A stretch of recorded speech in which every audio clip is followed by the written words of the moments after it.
In the previous video, I covered the core essence of the book, the scaling down system.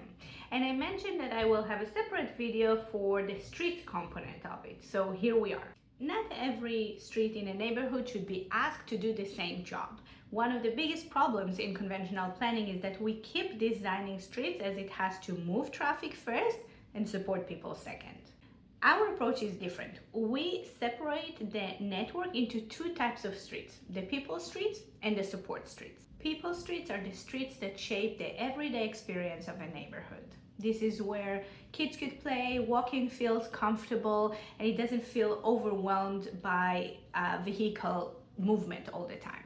Cars may still have access when needed, but their movement is slow and limited, so they stop dictating the entire design of the street. Within that people street category, we also have the active streets and minor streets that we cover in detail in the book. Support streets do something as equally important but totally different. They accommodate most of the vehicle movement, truck access, servicing, delivery, anything that happens in higher speed.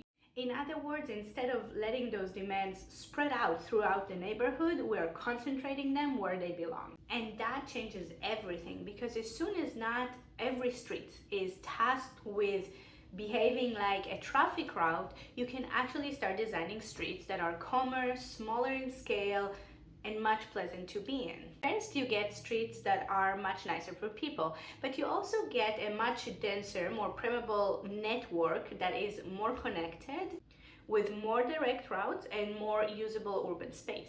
And that is the whole point. The point is not about preventing access or excluding cars.